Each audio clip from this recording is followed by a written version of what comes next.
Bada boom. All right, we are live here.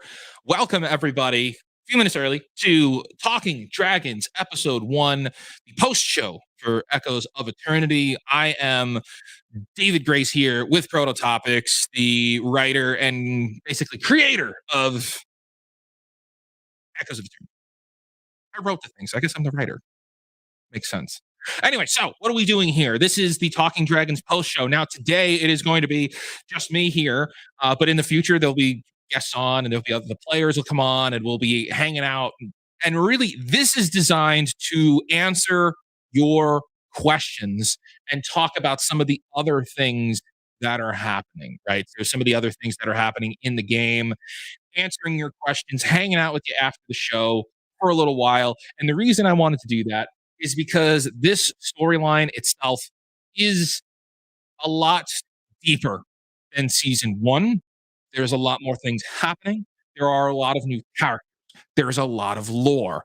And so I wanted to make sure that I'm able to jump in and be able to go over everything with everybody and just kind of honestly explain it. I think there's a lot of things that get left up to interpretation when you're a content creator, or if you're making movies, you're making TV shows, you're telling stories. A lot of times people leave things up to interpretation. And it's important for me, especially with something as important to me as this, is to explain my rationale and my reasoning. So with that very long-winded introduction, I turn it over to you. What are some questions you might have? I'll be answering questions the whole time. This isn't going to be super duper long, but I do want to be able to hang out for a little while and talk about it, because there's a lot of things I really want to talk about, like the Goblins. I want to talk about like what the idea was and where they kind of came from and stuff. I think that's a lot of fun. Great job today, apart from the Scottish accent. I will. So like, all right, let's just talk about that. I am not super. Like, I don't watch chat predominantly when we do this. And I should also say, I actually prefer pre-recorded content. Like, it's just my thing. I prefer to do pre-recorded content, because on pre-recorded, you could call cut, say, hey, that was a really great line. Say that again. Say that a little bit different.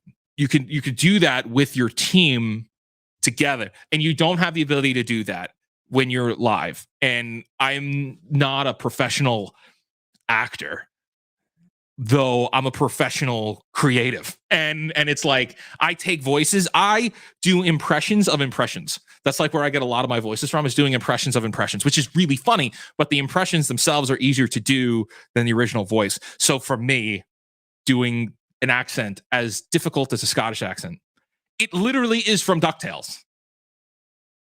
It literally is from DuckTales. Yesterday at 11 p.m., I remembered, the big plot is to bring in the Gimlet brother. We got to bring in Gimlet's brother. I need to be able to do some kind of Scottish accent, even if it's horrible. And that's okay. That's just fun. I could just rip on it like a little bit, riff with Ian and do some kind of a silly Scottish accent. Doesn't have to be perfect, but if it gets close to, Scrooge McDuck, I'm happy.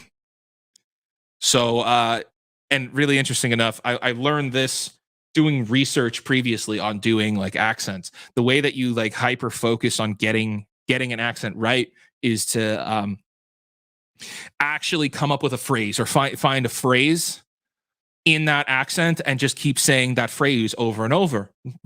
Long story there. My when I started out working in business, my employers, who were really my mentors that trained me on everything, were Scottish. So they were of Scottish descent, from Scotland, living in Scotland for a long time, living in New York City. And they would talk, like joking around with themselves. They would talk in a Scottish accent. I picked up the key phrase was delicious green grapes. And so for me, that's like the trigger phrase for me to be able to access that line. And it's hard because I'm switching between Hardy, who talks like this, and then delicious green grapes. It's like I have to trying to switch back and forth in my head is super challenging. So this is a very long-winded way for me to say, I don't care. I hope you had fun. That was the point. It doesn't have to be good. It just has to be fun. And if you're laughing, that's the goal. Oh my God, it was amazing. Thank you. Kelly, excellent question. How much time has passed? 3 months. There has been 3 months from season 1 to season 2. So that means the spinoff show, the Hardy's Travel Agency, that had many of you playing in it. I see a lot of familiar faces in here, and it's really awesome seeing you. That is within that 3-month span. That's what that is. Is Glitterblade related to the Lord they will be robbing? That is a story spoiler, and I can't answer that one respectfully. Love your accents. Well, thank you very much. That's very nice of you. You know, we try to do different accents. And then, of course, like there's the Coblins now, and they talk like this, and they got the really kind of silly voice, and they kind of talk inspired by Jim Cummings. Jim Cummings is the voice of Darkwing Duck. And I was like, how do I take the Darkwing Duck and like tone it down a little bit, like cue it down to be a little more unintelligent? And there is nothing in my head except for fruits and veggies. Hi, David. I just woke up to this. Totally missed the stream. I've been waiting months for replay time, but after this, oh no, that's okay. Go watch that first. Come back and watch the replay crew here later. And also, that actually, thank you for that. That's a really good opportunity for me to say, if you are a fan, please hit the like button on this stream. Hit the like button on the stream so that other people can see it too.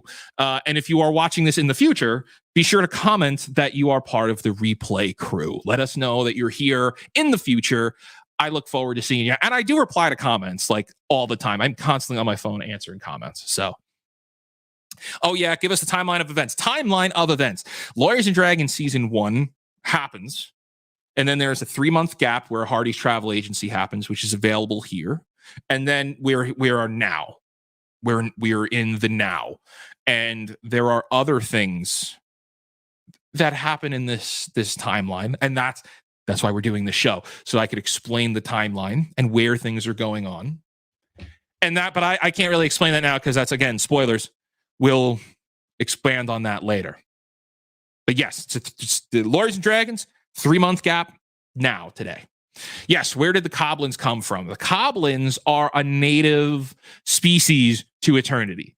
So something that we're also going to explore, and if you're joining my Discord, I talk about this in the Discord often, is that there's 3 realms. There's reality, eternity, and the infinity, which is basically the space in between. It's the space, the infinite void in between the 2 magical realms. And so the Coblins are just natives to that other to the main realm. I did see that a super sticker came in. Thank you so much for that Vintage Willow super sticker. That's very nice of you. Thank you so much. Where was I? David, can we ever get Hardy as a series back? Also, WTF are Coblins? Is that to get around WotC? Interesting, really interesting question, and I'm glad that you brought this up. So we are developing a new tabletop game, which is, in essence, tabletop gaming is what we're doing. We're playing tabletop gaming. And Dungeons and Dragons is owned by Wizards of the Coast, which is owned by Hasbro. And after all of the commotion that WotC caused, we're getting away from that. And look at just at the end of the game where I was like, I hate this game. Like, there are things in the D&D system that aren't good, and it's there's opportunity to do better.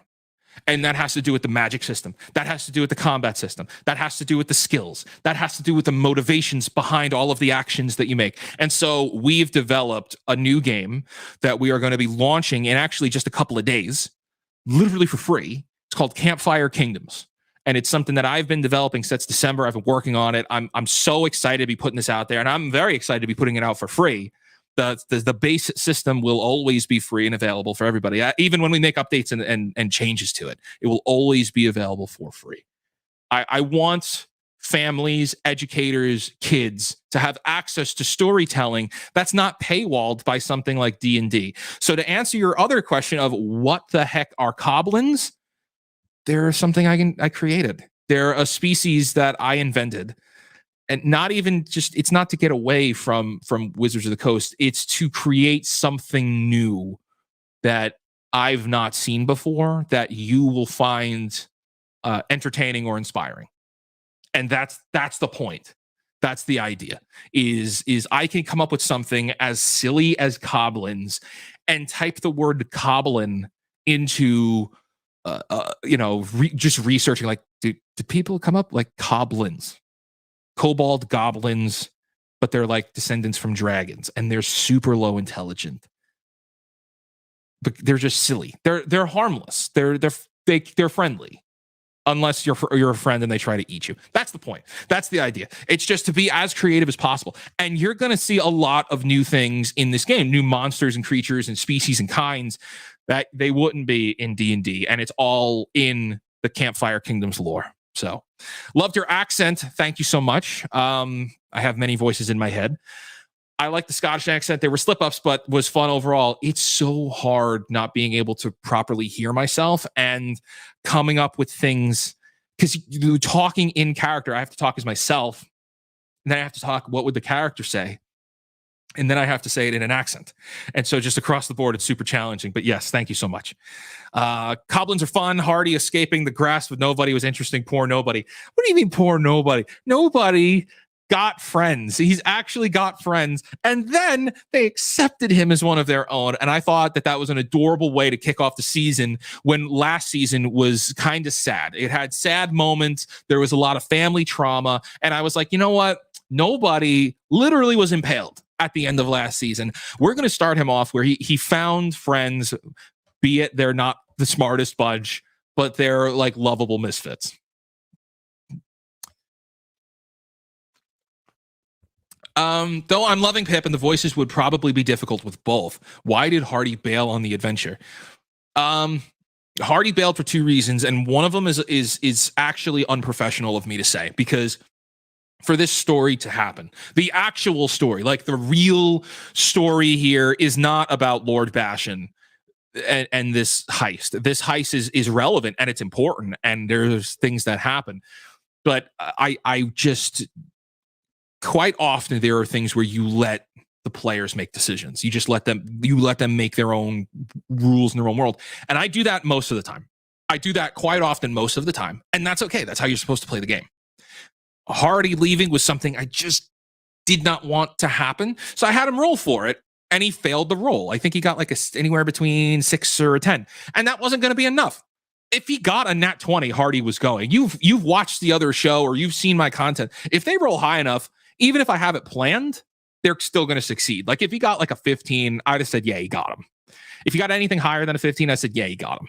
But for me, my story depends on Hardy not going with them. They're going to go on this adventure on their own. The intention that I had putting this quest together is to get the group back together, to get back into the groove. We haven't played Dungeons and Dragons. We haven't played Lawyers and Dragons in 4 months. We got to get back in the groove. So that was my intention. Is like, I want them to go without Hardy causing too much trouble. And I want them to hang out with Pip. That's what I want. I want them to go hang out with Pip. How do you monitor the time if they take too long or enough on something? I really want to make sure everybody is talking enough and everybody has airtime. And I will say the person that I think got the least amount of airtime was Rick. Rick got the least amount of airtime intentionally, because I didn't want to give away all of that Coblin content, all those Coblin discussions until I got Gimlet and Ghostblade there. I wanted the team to be with him. He was supposed to be the last recruit to the team. And here's something really interesting. What I write about the people may not come to pass. So I have to go in with an anticipation or an assumption as to like what I'm projecting it's going to be. And so my intentional first thought is, if nobody has friends, he's not going to want to leave. He's going to want to stay. So that was my bet, was that he was going to stay, and it would take some convincing for him to go. So whereas that was the origination of the "you're a Coblin now, you're one of us, you are a Coblin for life," is because I had intended that if he was going to want to leave, but also I was saying it anyway because it was a lot of fun and I really want him to. He is the goblin. Angela, thank you. You did great, David. Thank you so much. I love the accents and the slips. Yes, you could see we're very mortal here. We're doing as much as we can. It's really the best we can do. I thought Gimlet was Irish, though. He might be. Egan's not. He can I see. I won't speak for Gimlet. He might be Irish. He probably is. Ask Ian. I'm doing Scottish. And that's okay too. We're living in a fantasy world. Again, like I said at the top of the episode, this is all fiction.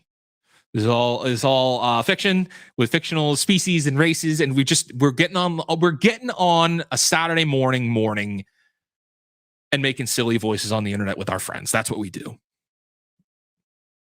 LOL, you were doing Scrooge. I was doing Scrooge McDuck. Blast you, McDuck.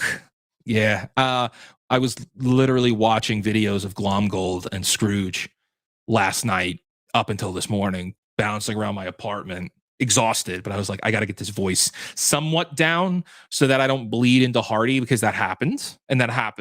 Hardy just kind of slips out, or I'll bleed into like some kind of Russian accent, which could come out at any time. It's fun. But I was doing Scrooge McDuck. Delicious green grapes. It's that rolling of it's fun. Loved this start with a tribute to our favorite secret squirrel. Yes. Yes, that was something I promised all of you that we were going to do. I promised you that we were going to make a commemoration to Secret Rick Squirrel. I will say, because I haven't been very vocal about it. Secret Rick Squirrel was incredibly kind to me. As a layperson getting into YouTube and getting into the law tube sphere, and I'm not a lawyer by any means. I'm a nerd storyteller with a business background for storytelling.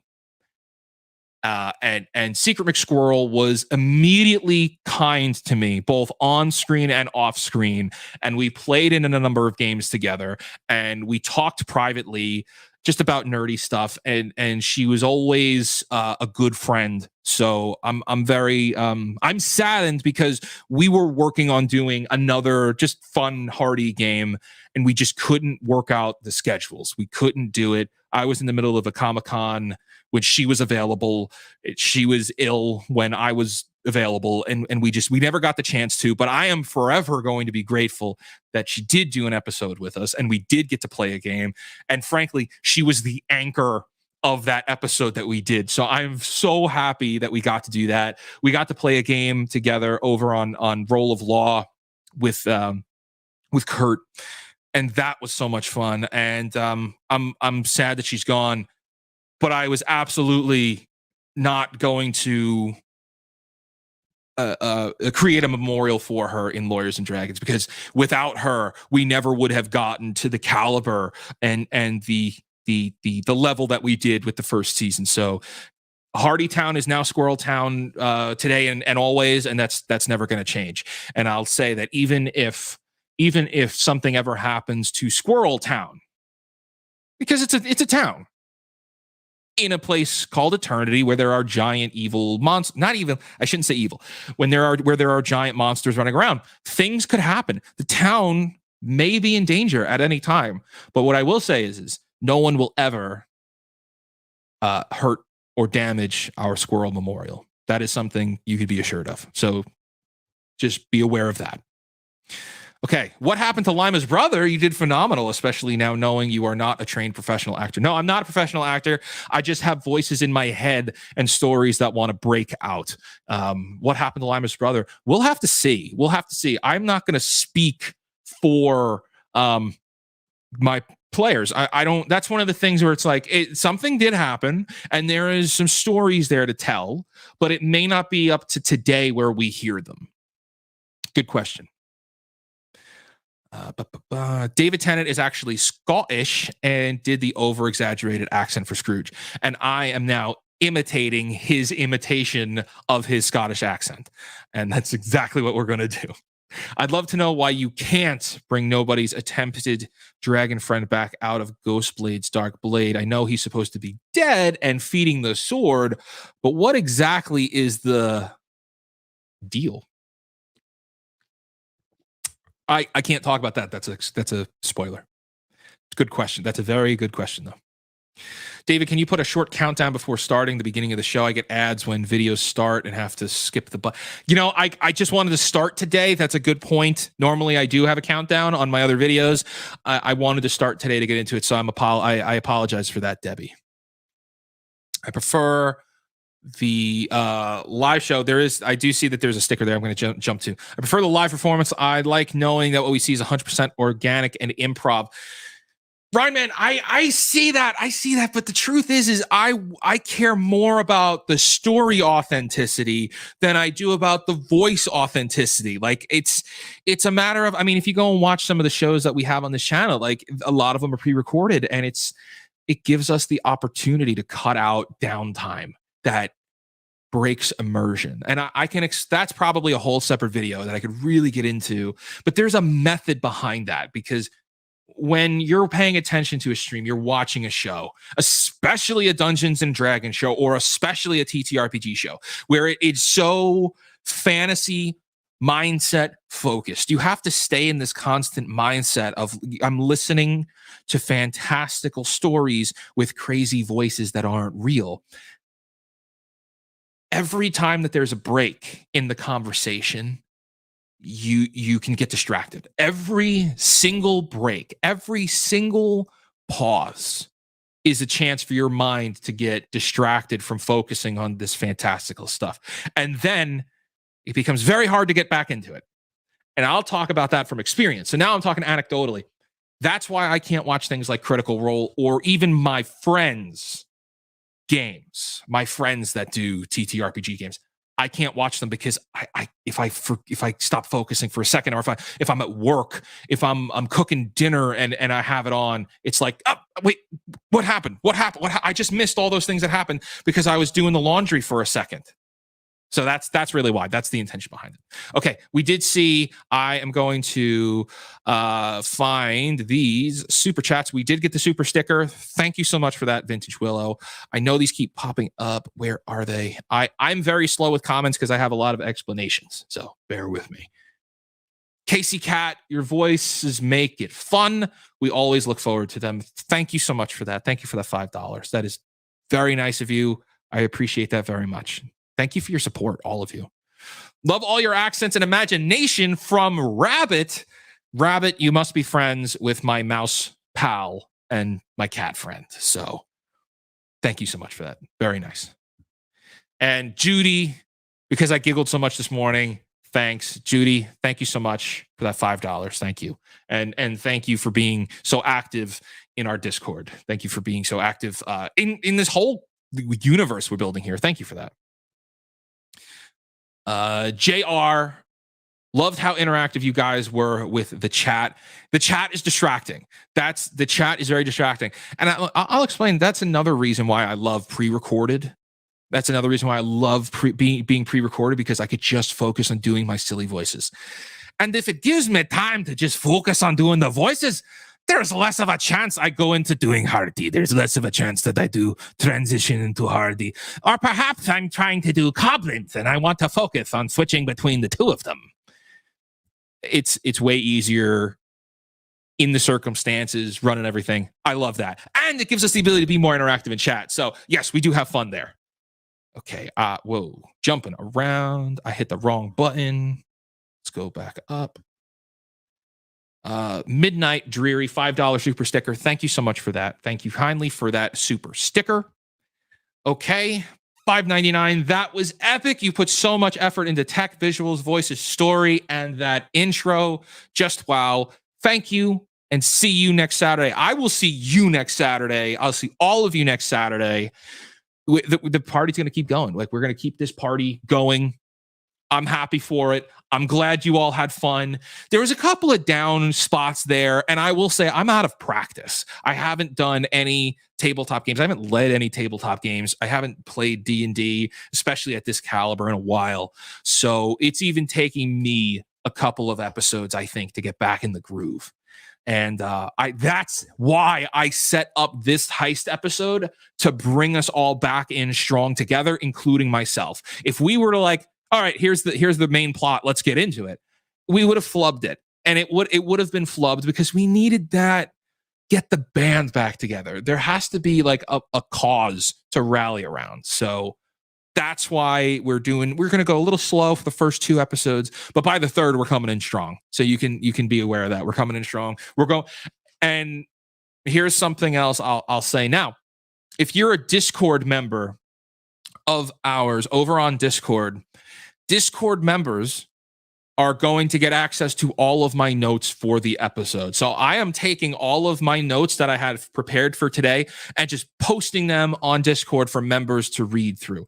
It's another piece of insight into where my mindset is, but it's also going to be just more lore for the story. And you could see how far we stuck on it. I want to make sure that this is accessible. So it's a big story. I'm going to be here doing it. We're going to be on Discord doing it. We do the post shows here, and in all of my other content, we're going to keep talking about Lawyers and Dragons, because I think it's super important for people to know you can be anybody and tell stories. You can be anybody and tell fun stories. So that's cool. Thank you so much for that super sticker. Thank you. That's very nice of you. I love seeing these super stickers. They're very cool. Love the show. When can we get a Hardy plush? Oh, my friends. And thank you so much for the $10. And we have so much in the pipeline in the merchandise sphere. We got the first batch. I love them. Mine is over here. He's hanging out. I have a Lawyers and Dragons hat over here. It's a lot harder than it looks, and it requires a lot of upfront capital to do it right. And so we're really just trying to hold out as best we can, because I don't want to do it wrong. We did that one, and those came out great, but I want to do it better, and so it'll take us time to do it better. We had anticipated March. It is now May, with June right on the brink here. It will happen. It'll just be a little while before it happens. But thank you for that. Let me keep going, and then I'm going to bounce back up because I did see a bunch of new questions. Casey Cat, we need to celebrate that David has written a great new story. The L&D team is back together, and Rick is back with us. Secret McSquirrel is missed and smiling down. Yes, thank you kindly for that. It's the kind of thing where this story is a little bit more emotional than the last, and there is a lot of heart in it, and it's structured in a way that it does that the emotional piece of it doesn't upstage the silliness. And it took me a long time to figure out how to do that.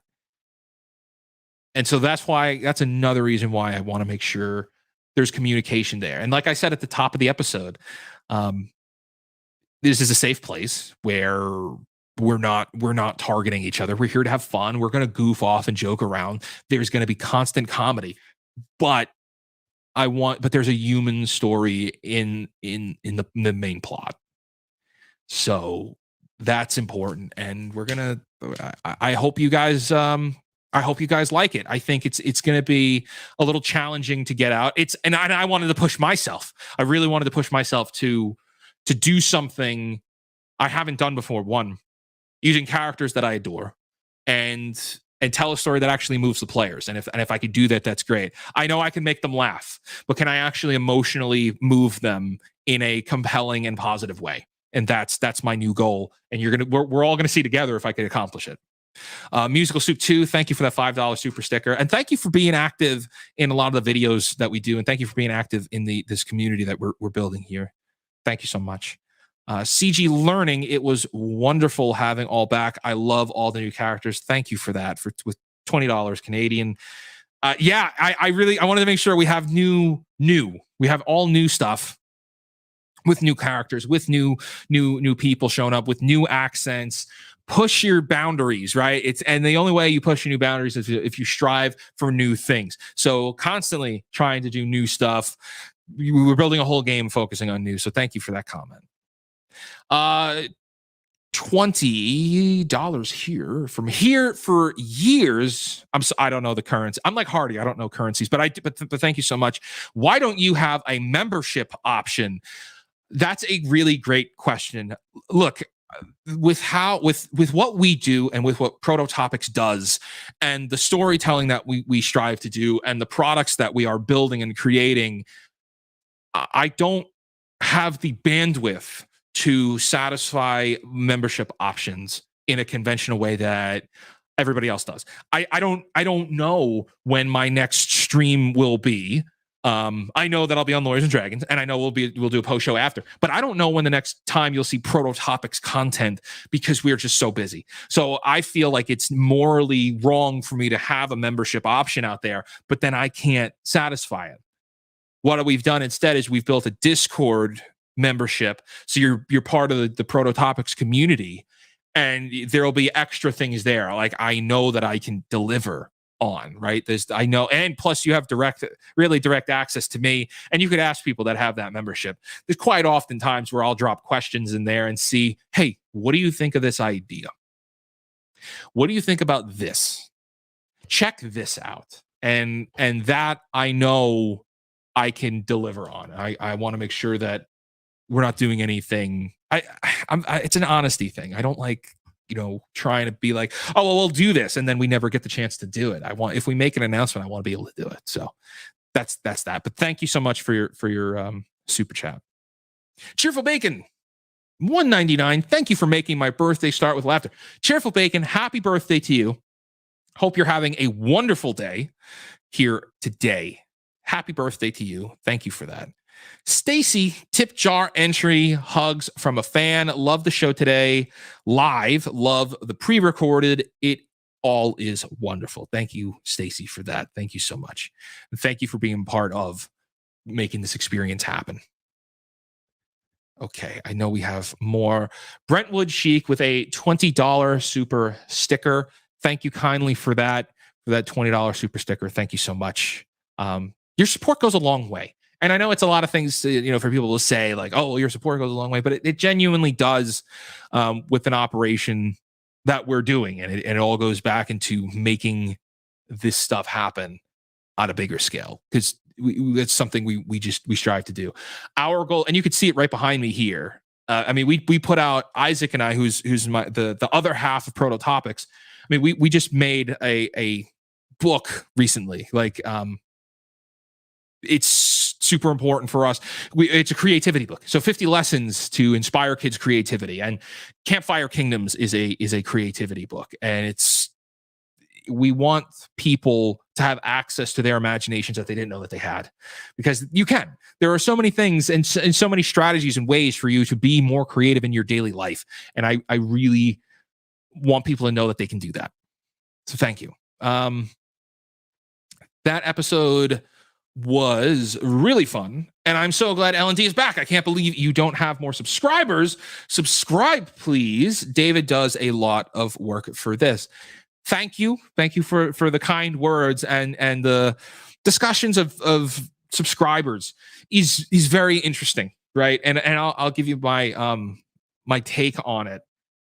Yes, we would love to have 1 million subscribers, but do we care? Not really. We don't care when it comes to subscriber numbers, because I want to foster a community of people who actually resonate with the things that we're talking about. And when you do it that way, and that's our strategy, and that has always been our strategy, you don't get people quickly. You don't get people signed up. I just saw a comment that I need to jump on in a second here, but that's very funny.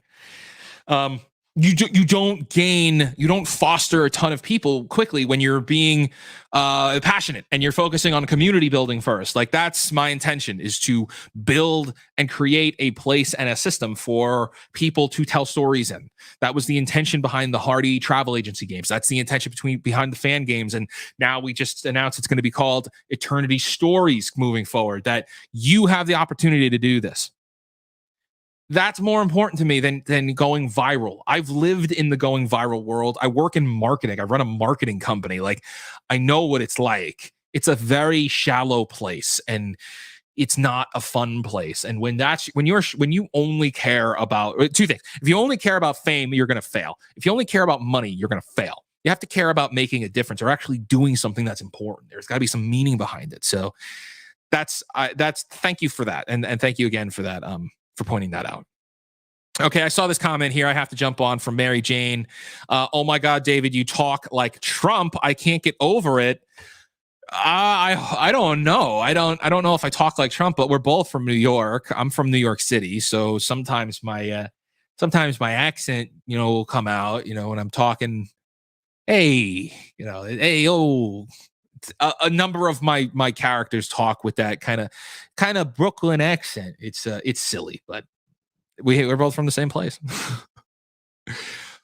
Thank you for sharing your time and stories with us. Thank you for being here to listen to them. The story is only as good as the person listening to it. So thank you for that.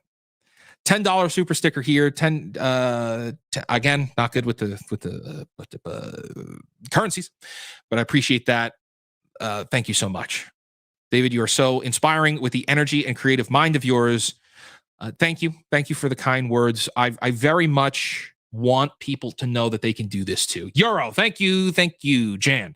I just saw it on my other screen here. That is a euro. I feel very unintelligent, but we can't do everything all at once. Do the best we can with what we've got. Yes, I want people to be as creative as me, and that is rooted in asking the question, what if? That is asking the question, what if this? What if nobody found friends in the 3-month gap? What if they were silly? What if they sounded like a Darkwing Duck? What if they sounded something like that? What if they were purple? What if he wore a purple hat? What if they were little lizard people that are goblin type? And I gotta see that's coming up there. But yeah, it's all a matter of asking yourself, what if? And that's the root of it. Secret Rick Squirrel would have loved your memorial to her. It was at her funeral. You made me cry. I'm sorry to hear that. I hope for a lot of us it brings some kind of unity on the subject. And I absolutely wanted to make sure that that we talked about Secret Rick Squirrel and memorialized her in some way for the show, because the show wouldn't have ever happened the same way it did. It was like lightning in a bottle, and we got so lucky that it happened the way that it did, and I'm eternally grateful. Okay, let me see. Did I miss anything else? Oh gosh, that is check crowns, and here are 20 more of them for here for years. Thank you so much for that, and thank you for. We learn something new every day, folks. We learn something new on the regular. From 𝐂𝐍𝐄𝐃. We will have a need for a lawyer this season, a return of EDB possibly. Hang on. Sippy time. I can't comment. No spoilers on guest.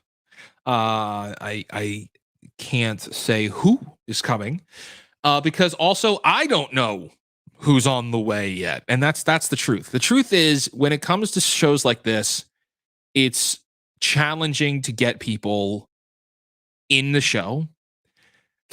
Look, put yourself in the perspective of someone like EDB, who obviously, yes, we want Emily D. Baker to come back, and there's always room for her to come back. But let's just break it down to see how actually challenging it is to jump in on something like this, which it is. Firstly, they're lawyers and they have lives, and they're already super busy. So that's number one. They're already super, super busy. Two, they don't know anything about the current lore or canon or what's happening or the characters. They know nothing. All they know is that, we're on making silly voices on Saturday mornings. That's what they know. 2, 3, I'm asking them to play a character. Now, that may be something that they're not exactly ready to do. That may not be something that they're prepared to do. And it's a challenge, right? And it's a big ask. So those are really, you got to think of like what's happening here, and will I look silly, or will I look bad if I mess up? What happens if I make a mistake? There's all these questions here. That being said, all the guests that we've had on in the past and all the guests that we're going to have on in the future, we prepare them as much as we can, and I try to do a lot of the legwork to make sure that they feel comfortable coming on. I just want to point that out, that when it comes to bringing on guests, it's a big ask and it's hard to do, but we do it the best that we can. I would love to see EDB on back. I want Trinity to come back, and we have a lot of ideas on how that would work. David, I've just finished catching up on the comeback of Lords and Dragons, and I loved it. Rick was totally Rick, and no one would know he had a stroke at all. Just wanted to say thank you.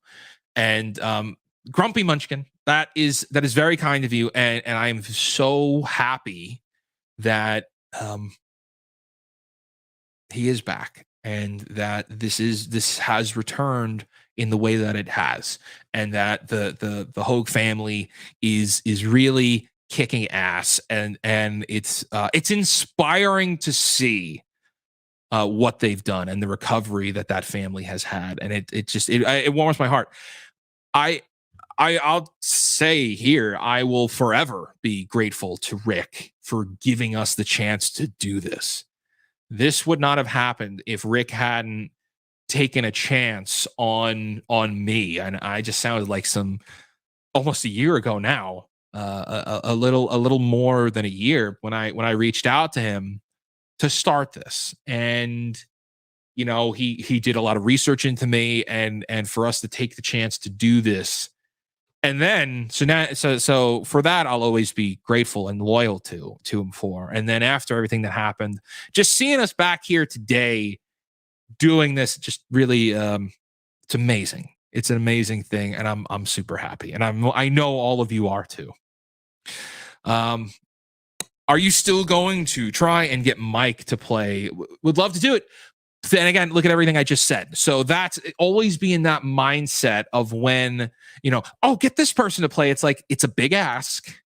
It's a hard ask if they've never done it before, and we'll do the best we can. We will do the best we can. Maybe we'll get Mike, but I also want to say I don't want to rely on. This should also pivot off of that. I don't want to really rely on bringing on guests. Like, I don't want that to be like the reason you're coming in. I want there to be like the stories are first and the characters are first, and like that's what you're coming in for. So like keep that in mind. But would I like to see Mike play, and I like to be the game master that runs his first game with the nerdiest thing on the planet for him? Absolutely. But David goes into mob boss frequently. Hey, I'm walking here. We don't actually say that. From New York City. I'm sorry to hear that.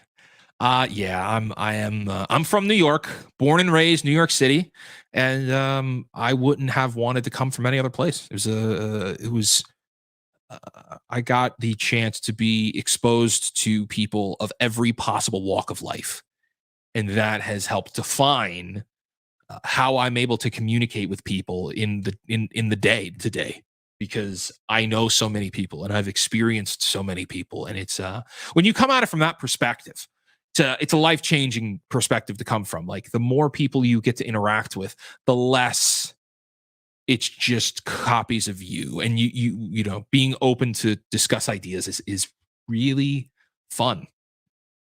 I love that I'm from New York. I don't live there now. That's fun. No disrespect, David. You're just missing the H in words. What, like huge? Huge with a Y? Now I see where the joke was that I sound like Trump. What, because I say huge? It's huge. It's funny.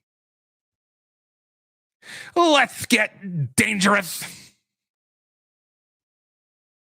From Kristen, so glad L&D is back. It's great that having the team back together. Also ordered a Law Muggle hat. So excited. Well, Kristen, thank you for that. Yes, we do have Law Muggle merchandise available at prototopicsstore.com. And as we all know, when it comes to late night law on FNF, I am the Law Muggle King. I am the Law Muggle King, and everybody knows it. And now you'll be a representative of the Law Muggle Society. Anna B, thank you for putting so much time and work into this, David. Also, the trailer was amazing, awesome. So, look, I fell for you. Oops. Yeah, the trailer was a lot of fun to do. It was I had a conversation with everybody, and I said, it's really hard to live up to the expectation of the first season, and then we did the travel agency spinoff show. And that had a lot of that trailer, that opening title sequence was pretty good. And I'm like, I don't know if we're going to be able to live up to that. And I thought, well, wait a second. What if we just focus on story and not pomp and circumstance like in the first one? And so that's where we got. It's supposed to be a little bit more intensive, but then you see the show, you see how much we're laughing and joking around. Like it's intense, but it's not. It's still a comedy. Thank you for that. Is Trickster Goblin last season based on 𝐂𝐎𝐍𝐄𝐃? Maybe no, they're yeah, that's a great question, by the way. That's a really great question. So they're a species called nilbogs. They're a species called nilbogs, which I didn't invent. That is originally from a silly horror movie that I like called Troll 2. And there's the nilbogs are these goblins. Nilbog is goblin spelled backwards. Okay. And so I created something that I call nilbogs. And I just wanted them to be my variation of magical goblins that have no ties to any other lore or culture, and I could do with them whatever I want. So if I make them magical, then they can get away with doing magic. And there's other ones, and they're not all just tricksters, but or I shouldn't say, they're not all evil tricksters, but most of them are pretty tricky.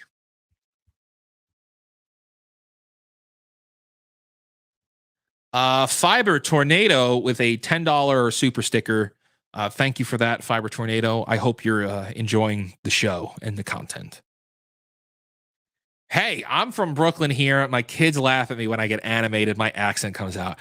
Isaac, my business partner, the other half of Prototopics, will constantly make fun of me when I get into the other voices. Like when I start, especially when I get angry. When I get angry, the Staten Island, Brooklyn, New York City comes out, and it's pretty funny.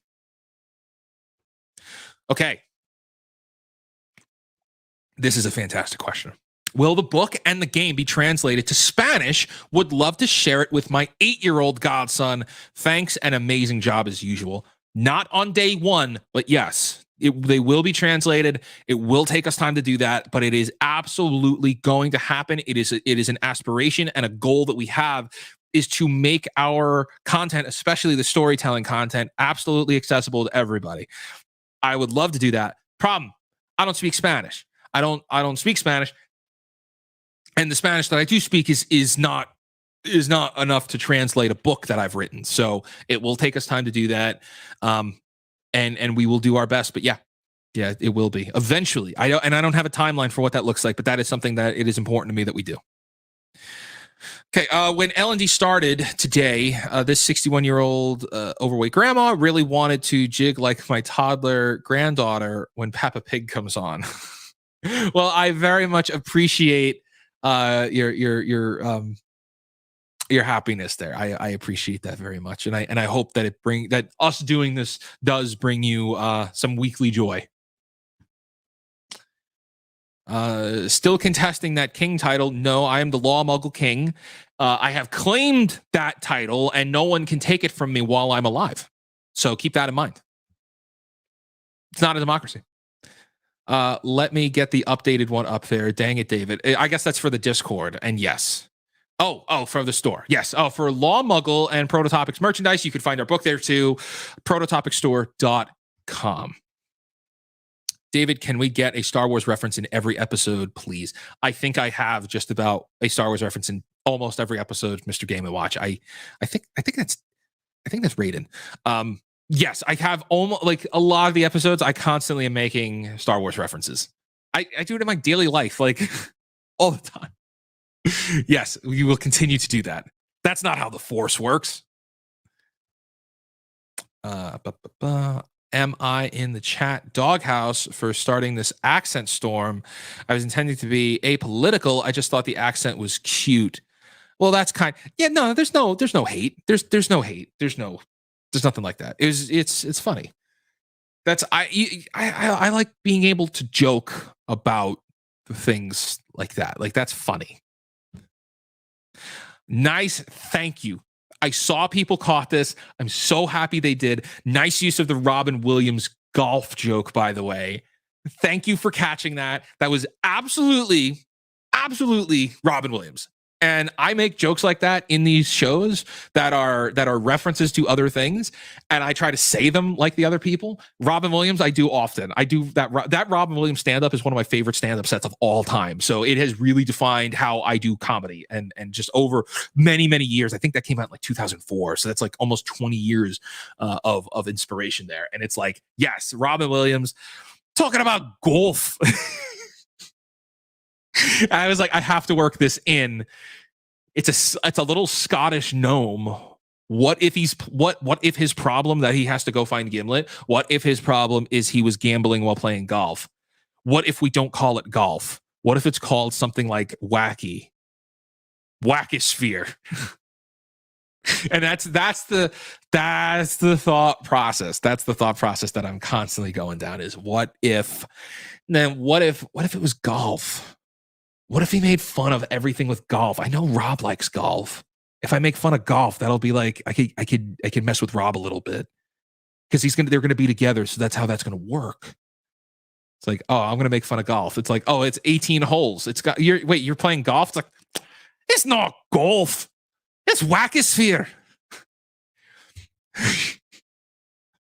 Yeah, that's golf. No, it's not golf. And golf, they hit the ball with a little crooked stick. In Wackosphere, you just use a tire iron. It's absolutely Robin Williams. Thank you for that. Jim Silva, $5 super sticker. Thank you for the super sticker. Jim, thank you for your support of what we do. The Law Muggle King. Why am I hearing I didn't vote for you in my head? I'm not an elected official. I am the crown holder. I have taken the crown. The crown is mine, and no one can take it back. 18 holes. I put the holes 100 yards away. Yes, Robin Williams live on Broadway was epic. 100%. 100%. Like, who cares about yeah, see, I'm not even interested in getting into that, because like I used to do a Trump accent just for fun when you could do that, and I would do it in like meetings and stuff, and I just go into like doing a Trump bit, and it was funny at the time. It was funny. Now you really can't anymore. So, but I will say huge, because that's the proper way to say huge. Ghostblade, you can't make me play this. David, challenge accepted. It's golf. Yes, that was it. I like George Carlin's take on golf. Me too, Crystal. Me too. I like that too. Rob Keating on that really quick. It was for him. It was totally for him. And then you have just have to throw in a Malort, of course. It's sitting here. I queued this up because I was ready. I wanted to have. See, look, here's the truth of the matter is, with so much downtime between everybody, and we haven't played together in such a long time, I knew we were going to need things, and I was going to need to be prepared with a couple of things to jumpstart conversations, to like, take the shock pads and jumpstart the conversation. And I knew that was going to be one of them. And it got laughs, and I play for laughs. You guys all know me. From Lucky, thank you, David. You work so hard and deliver such quality content. For like, we try, guys. Like, we really, I'm trying as best as I can. It doesn't always live up to my own standards, and I'll say that, I've been making a lot of comments lately about expectations, and it's like, oh well, now we have expectations. It's like, I'll be clear, I don't care about all of your expectations because I'm creating something for you. Like it's for the audience, it's for the players. It's not written in distaste towards anybody, as most Hollywood pieces of content are. It's written, I mean, things, and I talk about this on this channel often, but like most Hollywood stuff right now is written with a distaste and hatred for the audience that's consuming it and buying it. And so I know on my end, like I'm writing stuff that's silly that I know everybody's going to laugh at, but I'm trying to write stories that are actually thought provoking and empowering, but also have emotions behind them. And it's really hard to do that. And I'm also trying to keep up and be at a caliber of somebody who's got the scale and size of operations that are much bigger than us. I believe that there's competition in the marketplace and in the world for creative storytelling. And I think it's going to come down to, and I'll give you an example for that. Look, now I'm going off on tangent. I'll give you an example of this. And thank you so much for that comment. I believe that places like Hollywood, Hulu, Disney Plus, movie theaters, television shows, YouTube content creators, TikTok, I believe that we are on the bleeding edge of the cultural zeitgeist flipping on its head. And I believe that that is the case because you, me, everybody in this chat, all of your kids, your teachers, your families, your educators, your cousins, your brothers, your sisters, your former roommates, all have the ability to do something that Hollywood and big box office studios don't have the ability to do. It's tell your own stories. And to tell your own stories and create your own everything. You have absolutely your own ability to tell stories that you want to tell with characters that you want to create in your own way, in your own worlds, and you do it better than the Mouse House. You do it better than Warner Brothers. You do it better than everybody else who's making content, who's trying to spoon feed you. They're honestly drivel. They're spoon feeding us drivel. And the greatest example of this is WandaVision. Now, I don't know if you're a WandaVision fan. I don't know if you watched WandaVision. I don't know if you're a Marvel fan. I don't know if you're a Disney fan. It doesn't matter. The point being is WandaVision was the first time that I genuinely saw the fans told the better story than Disney did. And we saw this in all of the predictions and guesses and everything that was done, posted on Twitter, on TikTok, of people trying to guess what was happening, people trying to assume what was going to happen next, and like people telling and being so creative and coming up with these amazing concepts and stories on their own. And then what happens at the end of it? What we got was, respectfully, awful. It was awful. It's an awful show. And that's my opinion. You may have loved it. I hope you've loved it, because if you watched it and you paid for it, you're a paying customer. I hope you got your money's worth. I hope you liked it. Game of Thrones too. I just saw that comment. Yes, thank you, Kelly. Game of Thrones as well. Same thing. Where you have the ability to tell a better story than Hollywood writers who are not writing from a perspective of love. I'll just say, they're not writing from a perspective of love. Quite often they hate the audience they're writing for. And they're trying to be confrontational. They're trying to be subversive. They're trying to mislead you and then blame you when you don't like it.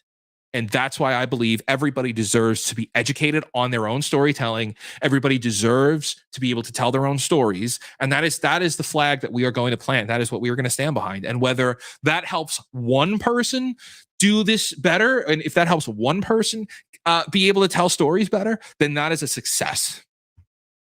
So that's my rant. Thank you so much. $10 super sticker. Thank you all so much.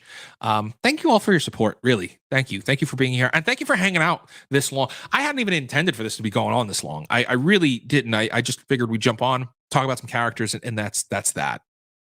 But thank you so much. Is anyone else drunk? LOL, it's evening here, but my PMS fatigue makes it feel like noonish. Drunk on a little agua today.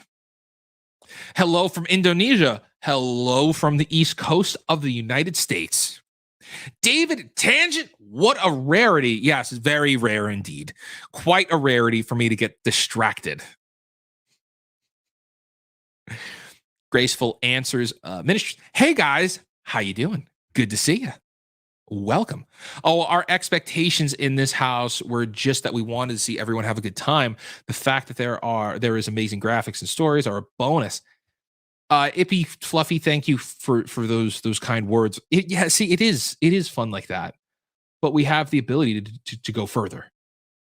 We have the ability to do more, and if we have the ability to do more, why wouldn't we? You know, like why wouldn't we try? And it's constantly pushing and trying for new things. Thank you for that. Thank you, Jan. WandaVision was horrible. Cheers. I'll drink to that. We always had that. The difference now is the potential for reaching an audience and learning that you yourself can tell stories better than the places that are making the stories. You have the ability to tell stories for yourself with characters that you want to see in worlds that you want to see. And I mean, that's why we care about creativity so much. It's less about the entertainment factor. It's more about the learning about how and interacting with people factor. And when you're more creative, and as I mean, we've really come full circle here. As I said at the beginning, it's, you know, I'm glad I'm from New York. Well, why? Well, because I got to meet and experience so many hundreds of other people that I never would have met elsewhere, other cultures and ideas and beliefs and theories that I may not agree with, I may not share, but I like that I've met them. It makes me a better person knowing that these ideas are out there because I'm not living in like an echo chamber. Forward that thinking, continue that thought. What's the logical conclusion of that thought process? The more creative you are and the more ideas that you have in your head, the more ideas that you consume, the more stories you're able to tell and the better you can understand other people. And that's why I love what we do so much, is because we are all literally sitting in an empathy generator. That's what this tabletop gaming does. That's what storytelling allows us to do. I'm playing Hardy. I'm playing Pip. These are all different people with different beliefs and ideas and voices and opinions and fears and objectives. And you're all getting able to see that play out in real time. Well, those are other people have those aspirations as well. It's you're being somebody else. You're learning to be someone else. You're learning to think like someone else. And when you can learn to think like someone else, you can communicate better. You're learning how to be a better communicator. So that's another tangent rant. Totally agreed with Johnny Depp about his attitude about Hollywood. It's become posse. Yeah, that's the thing. It's like it's Hollywood's done. I want people to be able to tell their stories at home themselves. Okay. I hated the She-Hulk show. The writing was almost unwatchable. Yeah, because they were writing from a perspective of bashing the audience, and they didn't like the She-Hulk writers did not like you. They don't like you. If you watched their show. Thank you, Kurt, for passe. I just see you on the other screen. Passe. Yes, hey, I don't have a joke. Hated the She-Hulk show. Yeah, She-Hulk they were writing from a perspective of distaste for their audience. I love how I have flub words and like everybody's just everybody corrects. Oh, I didn't get the currency right. There's a correction. It's like, yeah, I screwed up my Scottish accent a little while ago. Everybody jumps on it. You sound like Shrek. Thanks for that. Donkey. Let's see. Uncivil Law. Hello. Although I saw you on the other screen. How we doing, Kurt? Good to see you. Thanks for hanging out. Saturday afternoon or morning. I think it's early where you are. I don't watch that many movies. I prefer YouTube because it's more real and I love hanging out with people. I like that theory. I like that concept. I like that idea. It still plays back into what I was saying about pre-recorded content because I could cater it more. I could like really control the messaging and stuff, and it could be more catered to an audience. But I do like the idea of hanging out and just being able to riff like this, and what you're seeing is the most genuine possible version I could be. It's very hard for me to hide what I'm doing. I mean, look, go back and watch the show. Go back and watch the episode we just did. You could read through, just if you could read my face on some of the things that we're doing and planning. Like, it's a lot of it's there. And I mean, Alita calling the fact that Pip is in two places at once, which I love that she caught, because now it'll be easier for me to tell that story, being that everybody already knows what's happening there. So yes, I love hanging out, being on YouTube, making content, making friends.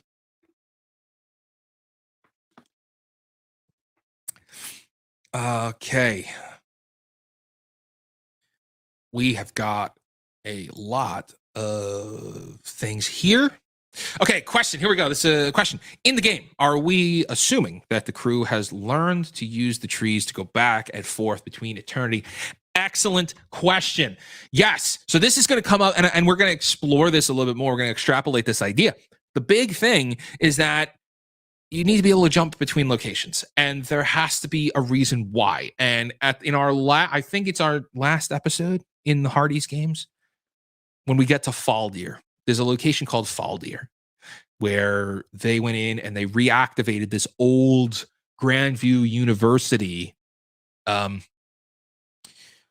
school. It's this old outdated school, which had one of these, like, not teleportation pads, but these bridges, these artificially built bridges. And so the assumption is that the Hardytown adventurers would have mastered that craft and started building their own puzzle castle. That's it. Thank you, Michaela. It is puzzle castle.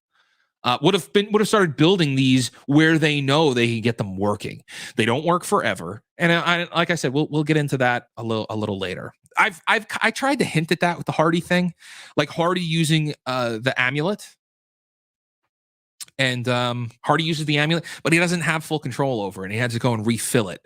So that's in there. Just got here in time for the rant, but couldn't agree more. The Hangry Viking, I appreciate your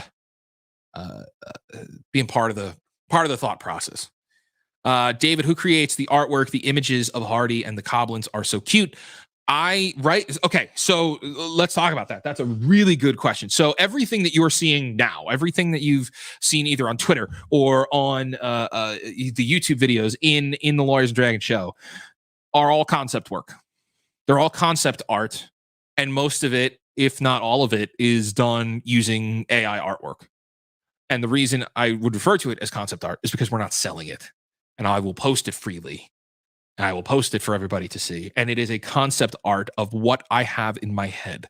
My fear is I don't want to negate what you see in yours. I want to add to it and reinforce it. So that's it. Yeah, it's all concept artwork. We would never, because look, AI art is its own thing, and a lot of people there's a lot of mixed emotions on AI art. But look, guys, it's a tool. And whether you have opinions of where it comes from, that's not up for me to decide. That's up for the lawyers and the courts, the Supreme Court, to iron out. We've talked about this on F&F. I've talked about it with Kurt too. I don't know if Kurt's still here. I am not interested. Yes, I just saw Kurt. I use it for my thumbnails. Yeah, we should be able to use it as the tool it's intended to for content until we can't. Because it's there, it's an option, and for me to create all of that artwork that we've got would have required copious amounts of time needed to prep artists on it. There would have been a very extensive budget doing that, and that's not something that I personally believe is mandatory in the content creation sphere. I think it's still mandatory when you're moving to sell something, when you have a product that you need to be selling. And there's the gray area that I don't mean to get into legalities. I have no business talking about that. But there's still, if I am making a product that is intended to do business and make business on it, then it should have properly created concept artwork and design. It should have artists attached to it. And it should have, see, that's the thing with Midjourney. Midjourney doesn't really have a lot of artistic style to it. And when I say style to it, sure, I could tell the thing, hey, make this piece in the style of World of Warcraft. But that's somebody else, that's another artist's style, like in and of itself. I want to work with one artist who can do all of my art. Long-winded way for me to say concept art in all of the shows, but when we publish Campfire Kingdom's book, that's going to be from an actual artist. We will never publish AI art. As far as now, I don't think I could say never, but I have no intentions of ever publishing AI art. It's a good question. What was your worry about Hardy or about nobody stopping Hardy from teleporting in the ending? Would that have ruined your plans for the episode? Yes. Yeah, this is what I talked about. This is one of those things that I have intentions of doing something different next episode. But with player intervention, it would have been okay. He rolled for it. He failed the roll. So my plans maintain legitimacy. I think that's the best way to say it. David, you should patent the phrase empathy generator. Ask Hogue about it. I've been saying empathy generator for the last 4 years because I used to preach that that's what D&D allows you to do. But you preach that to an audience that just wants to run around and say, my feelings sad, my feeling angry, and they don't want to look at it from the idea of an empathy generator. They don't want to connect with other people. They just want to vent. I've realized we have to really focus on educating on what that phrase means. Does that have anything to do with you saying to patent it? Not really. Just figured I'd talk about where the name came up, where I came up with the name.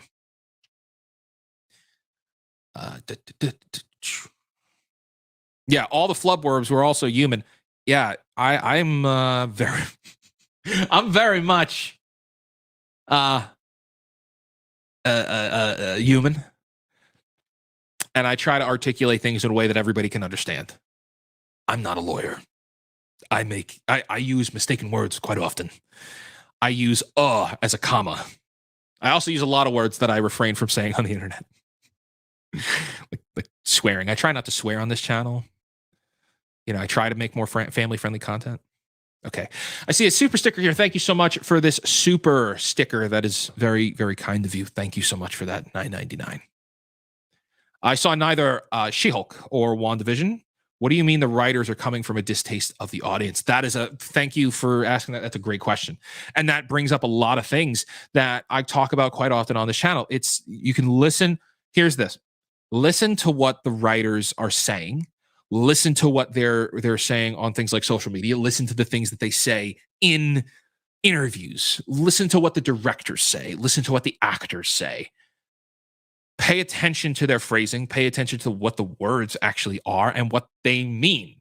And quite often, people are not writing from a place of serving an audience. They're writing from a place of serving themselves. And quite often, that serving themselves is ripping on or displeasing their audience. She-Hulk and WandaVision are good examples of that. There's been a big thing of writing with the intention of subverting expectations. That is a phrase that became popular in 2017 after Star Wars: The Last Jedi came out. Subversion of expectations, or really a perversion of expectations, because you go into something hoping for one thing, and they not only don't deliver on that thing, but they deliver it in a way that it's insulting and it's meant to be controversial, and some people will like it and some people won't, and that's the intent, is to start a controversy with what they're doing. Whereas on the other hand, you have people that write with the intention of satisfying their audience. They write for you. They write to tell a story that you'll like. That doesn't mean everything is going to happen the best possible way. That doesn't mean there's not going to be conflict.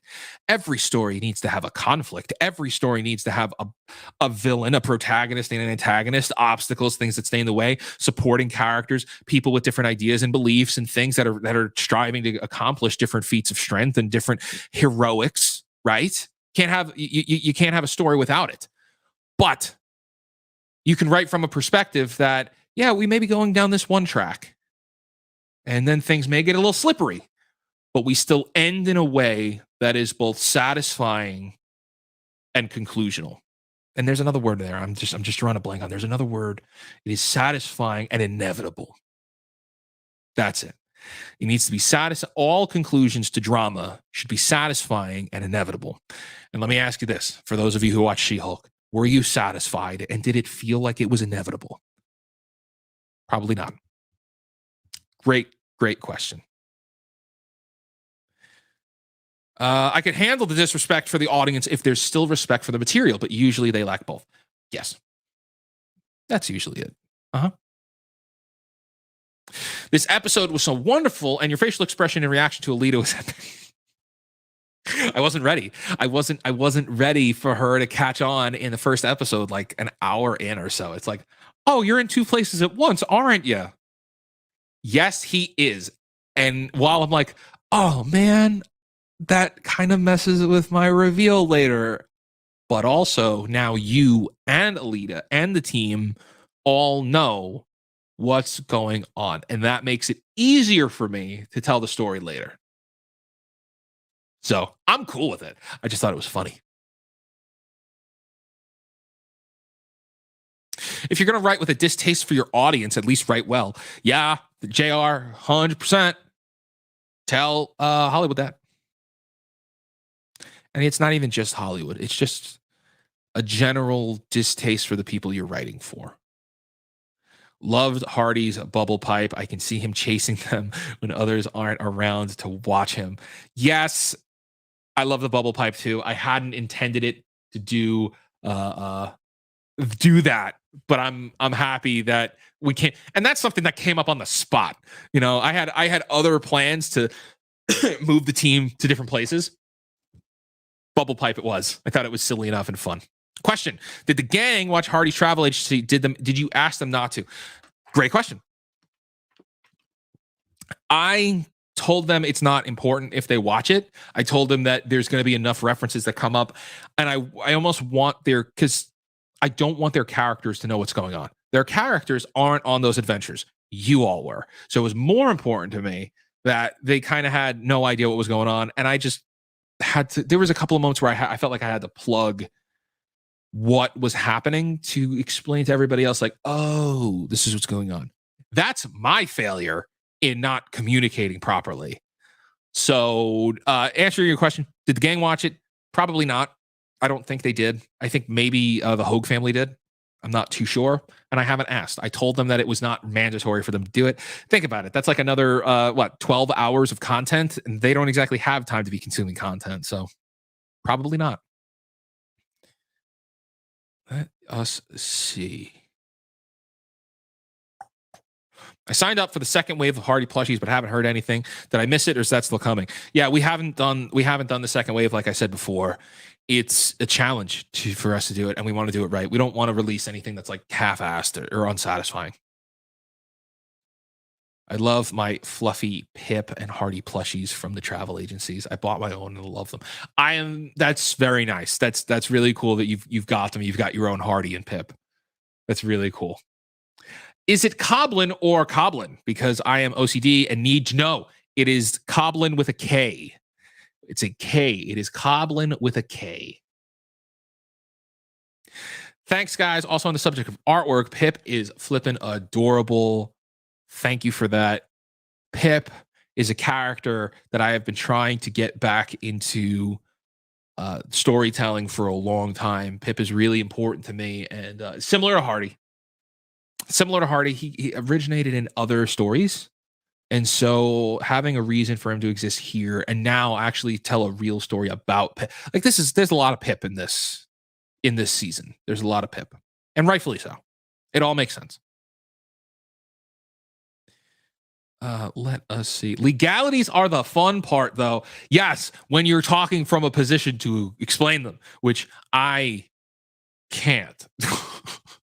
I can't. Well, I mean, I could like shoot my mouth off and say things that are stupid, but then I'll have you jump on a stream or even this stream and be like, hey, real David Grace over on Prototopics is talking nonsense about the law right now. This is horrendous and offensive. Cancel him. And it would be right to do it. So I try to just talk from you can't patent a phrase. See, thank you. Thank you, Kurt. You will respect the separation in IP concepts. That is the law. My word is the law. Hoodie, like getting a hoodie. I think we have Lawyers and Dragons hoodies over on the virtual legality store. That is probably the best place to say or to get hoodies. Respect my authority. Yes. Law Mogul hoodie. Yeah. Okay. That's a good idea. That's something we should work on. That is something we should work on. Thank you for pointing that out.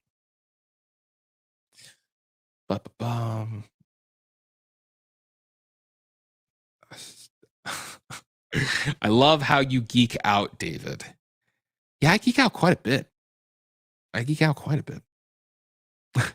I like I say, I'm a nerd. So it's fun being able to jump on here and geek out with people that are respectful of it and respective of it. Raiden says he wants Pip back. Well, Pip's I don't know. Pip's not going anywhere. Like Pip's around. Pip's around. Give me a plushie, damn it, from Uncivil Law, $2. Thank you for the $2. Would love to. I don't have any more. I'll be clear. Here's what we have. We have a small reserve of plushies left over from people that purchased originally. But we had international problems, international credit card processing problems. We still do. And our credit card guy is like really difficult, but really responsible for a lot of stuff. So we have to just kind of go with the flow. That's all we have left. So if you're an international customer that's not in the US and you bought a plushie and you're like, hey, I know you refunded me and it's like, I still want that. We still have it. We just can't send it to you yet because we can't sell it yet because we've had troubles for the last 5-6 months. We're working on it, Kurt. Working on it. Okay. Planning on owning my Demons merch? Maybe. Can't talk about that. We're working on it. But look, on that note, let's focus on this. It is almost 2 hours past when we started. Or it is, it's a little while. We're a little while in. I'm going to say here's what's going to happen. We're going to tie up today's stream. I want to thank you all so much for joining us here for Talking Dragons episode 1. This has gone on a lot longer than I had anticipated. We will be back next week with Lawyers and Dragons episode 2, immediately followed by Talking Dragons episode 2.